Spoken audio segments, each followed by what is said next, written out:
and you are looking live at Air Supply. Now, I'm a bloke, and as a bloke, it's not easy for me to talk about feelings and love and all that stuff. I come from a Protestant, stiff upper lip, kind of stern Seventh-day Adventist upbringing, and love and romance. Well, love for God and God's love for us, and kind of religious love, that agape love. I'm really not into that agape love. I didn't know if we were allowed erotic love. Maybe it was allowed between husband and wife, but I never really cared for much of the love that was dished out and talked about in my childhood. Though overall it was a good childhood. I had a good home. My father did the right things, and grateful for having roots coming from my Seventh-day Adventist heritage. But anyway, kind of the mushy way that I like to think, or that I do, whether I like it or not, think and talk about love today, I was being largely influenced by the lyrics of Air Supply. My home was not a particularly happy place.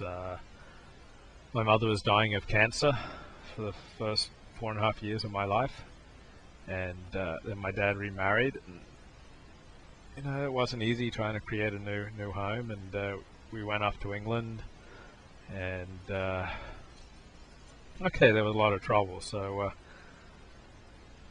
my dad was mainly about saving souls for Christ. He was a good, dutiful father, but kind of looked at this world as worthless when compared to the much, much better world to come. Pop music was not allowed in our home. It was regarded as a sin, along with caffeine, nicotine, and sex before marriage, pornography, and the like. And my parents, along with most of the Christian world, regarded Jesus Christ Superstar as sacrilegious.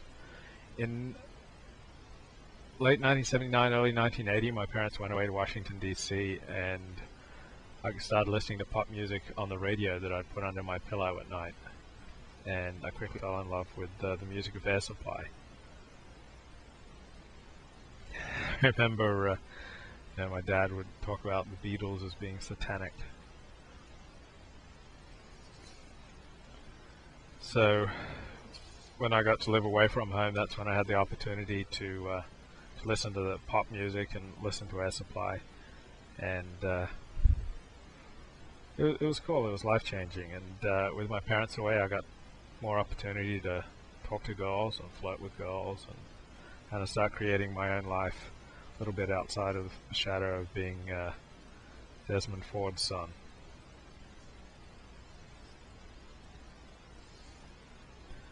And this time, what I most wanted was a girlfriend, and kind of got one at 15. That was, I guess, the first time I really fell deeply in love, though I was having romantic and sexual feelings about girls from about age 9 or 10 onward. And I sort of had a girlfriend at 15. I didn't have a proper kiss, though, till I was 16. And when girls first became interested in me, about 5th grade, I kind of spit on them, kicked them and punched them.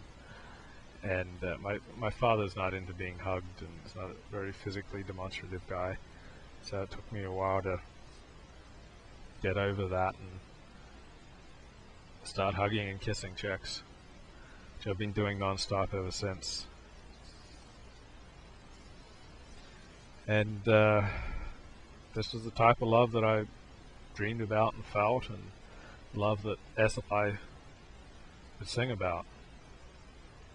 And the way that it can shake you up and transform you and open you up to people that initially you had no interest in. Like a lot of women I've met, I just thought they were plain and looked like a hermaphrodite or depressed or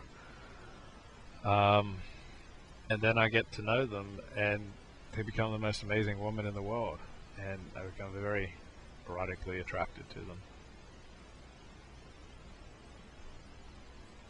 So it's through the music of Air Supply that I found a way to articulate my feelings, and a way that I felt like someone understood me and what I was going through. And there I'd be lying in bed at night with the radio tucked under my pillow. So just like some people learn about sex from watching porn,